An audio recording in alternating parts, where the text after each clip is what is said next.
Hey class, how you doing? It's Mr. Darnay here. We're starting to use a lot more technology in our class, and I wanted to produce a video that clearly communicates the expectations and guidelines for responsible digital behavior in our classroom. As Spider-Man said, with great power comes great responsibility. So I'm making this video to talk to you about what we call digital citizenship. So what is digital citizenship? It's when a person uses the internet in a legal, safe, and ethical and responsible way. So digital citizenship means behaving lawfully.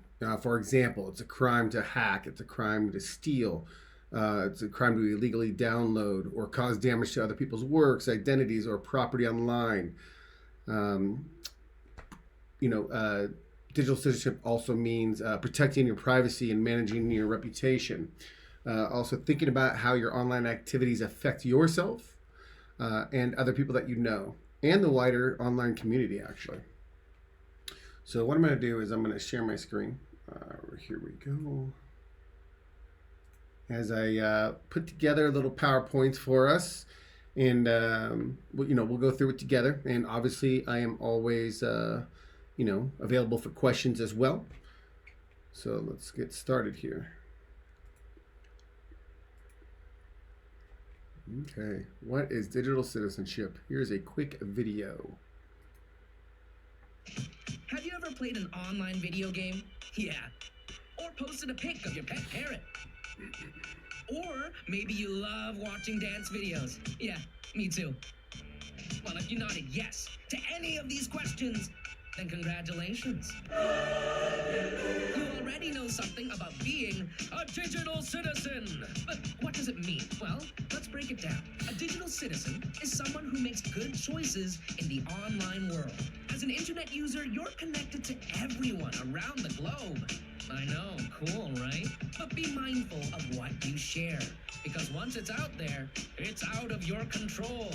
If you're about to post a photo of someone, respect their right to privacy and ask permission first. Oh, and speaking of privacy, don't upset Privacy Cat. She gets mad at bad passwords. So put your brain to work and choose a password that even AI can't crack. Next lesson, don't believe everything you see online. Can you tell which one of these images are real? Trick question! None of them are! They're all generated by AI. Yeah, even that cake. And on social media, remember most accounts are curated. You see what users want you to see. Anyone looks good with filters and editing. Well, almost anyone. Most importantly, a digital citizen uses technology as a tool for good. That means calling out hate, harassment, and hurtful talk online. When just one person speaks up, it makes it easier for others to do the same. The internet is a key to a world of wonder. And as a digital citizen, you can choose to make a positive impact in the online world we all share.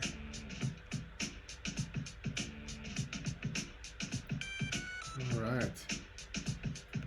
So, what does it mean to be a digital citizenship in today's world? What we're going to talk about is what is a digital footprint, tips to stay safe on the internet and your phone, and then we're also going to talk about cyberbullying. So, what is a digital footprint? Basically, it's also called digital shadow, and it is the personal data you leave behind while you're using the internet. So, it's like where you live, what products you buy, your email address, and more. It includes information that you actively share through social media posts, blog profiles, and online forums. It's also data companies collect the information that companies collect on you through cookies when you click on their ads and tracking scripts and go on their websites.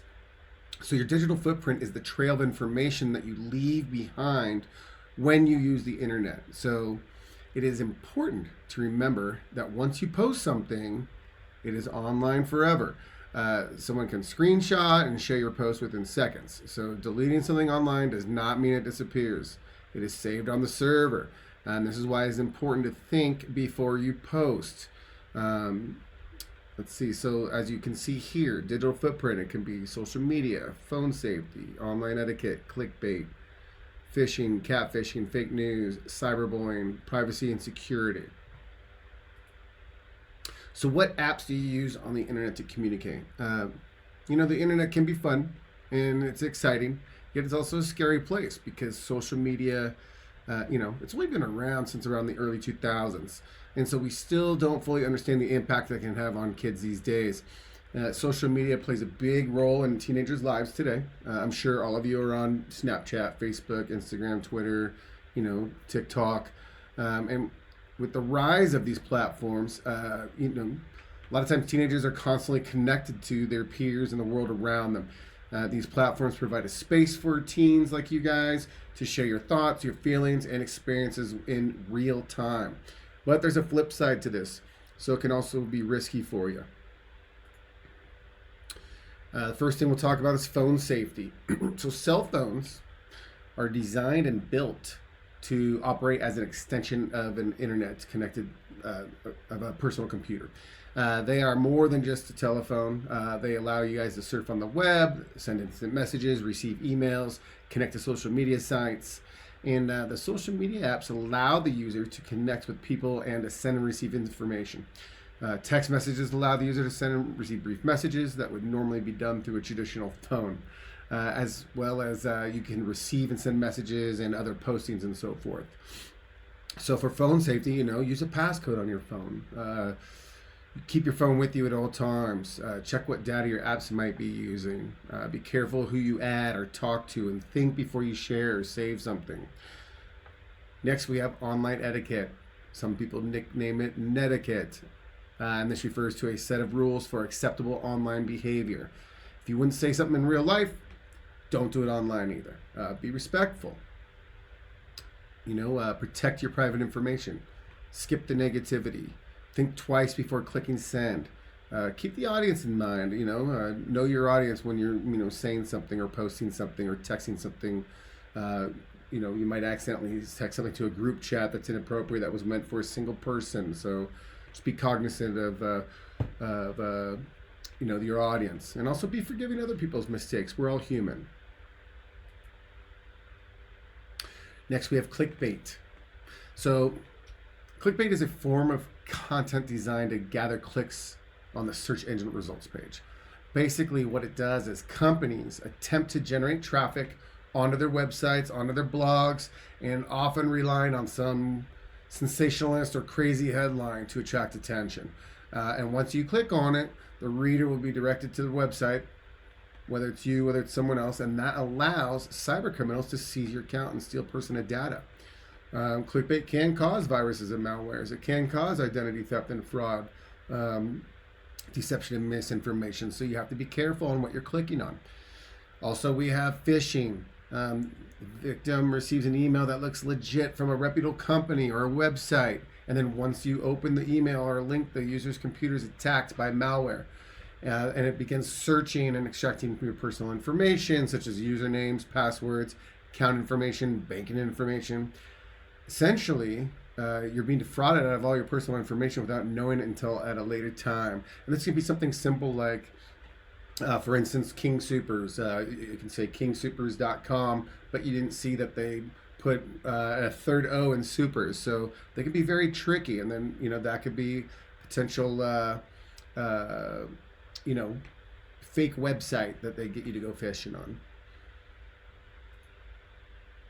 Next, we have catfishing. And simply put, that's the act of when someone lures you into perceiving that, that there's someone else that they're not.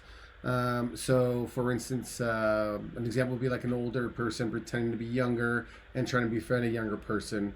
And people really catfish people because, they don't feel confident in who they are, they pretend to be someone else because they're also trying to maybe get money. So don't be afraid to ask questions to verify identity. Also adjust your privacy settings. Be cautious. Next, we have fake news. As you guys have increased access to social media, you are being exposed to a lot of articles, a lot of opinions, a lot of things out there. Fake news is false information, and it's intended to trick readers into believing that it's reliable and correct, when it actually they can't verify their claims. Fake news really appeals to your emotions and gets you, riled up so that you click on it and then you start to agree with the things that are being said. The authors usually aren't experts, and they can be found anywhere. Fake news can come from fake sites. They can come from social media sites. So, just verify, what you're reading. This is kind of a big one, cyberbullying. So, cyberbullying is the use of technology to harass, threaten, embarrass, or target another person. And they can have intense consequences. Victims of cyberbullying can experience anxiety, depression, sleep disorders, low self-esteem. And in extreme cases, it can be linked to suicide. So, online threats, can be mean and aggressive. They can be rude texts. It can be tweets, posts. These all count as cyberbullying.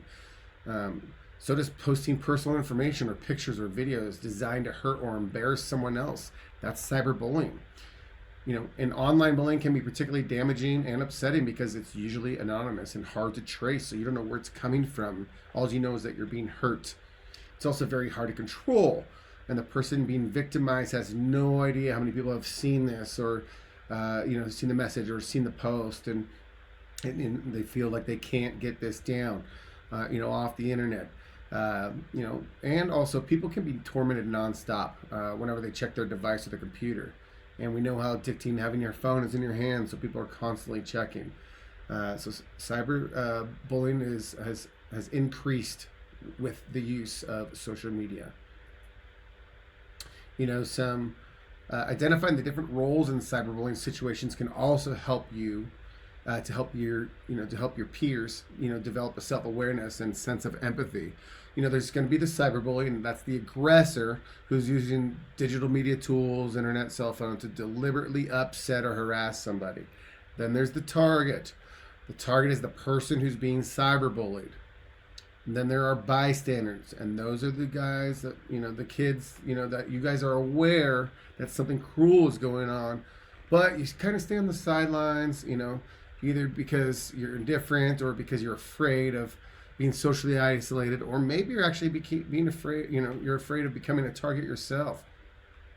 And also there's also kids who act as upstanders, and these are the kids who actively try to break the cycle. So they will stick up for the target. They will address the bully directly. And they will notify the appropriate authorities, whether it's a parent or a teacher, about what's going on.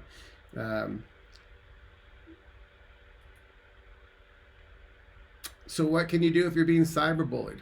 As you can see, there's some, things listed here. The first thing to do is, I would say, is to reach out and talk to your parents, talk to a teacher, a school administrator, counselors. But I know that a lot of times it's hard to do that. So the first thing that is on the list is to ignore it. Sometimes bullies are just encouraged because they're trying to get a reaction out of you. So if you don't give them one, sometimes it'll subside. Also, keep a record of the bullying messages that you receive, or keep a screenshot of the post that's online. And then if it keeps going, then yes, you have to reach out at some point. Also, you want to cut off the bully. Stop all communication with the bully. Block them on everything. Walk by them. In school, don't talk to them. Block and report them. The chances are is that the bully is actually violating the website's terms of use.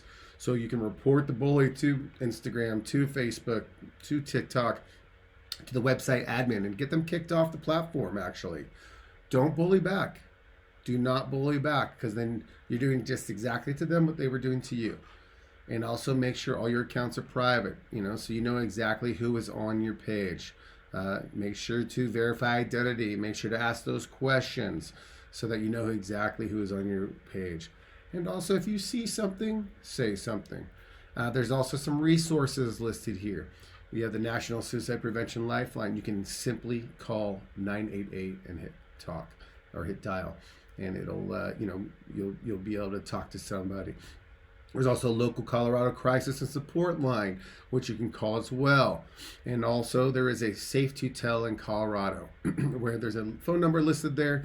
And also you can just go online and make a report. And then it'll help make a difference there. Here is another quick video about 5 ways to stop cyberbullying.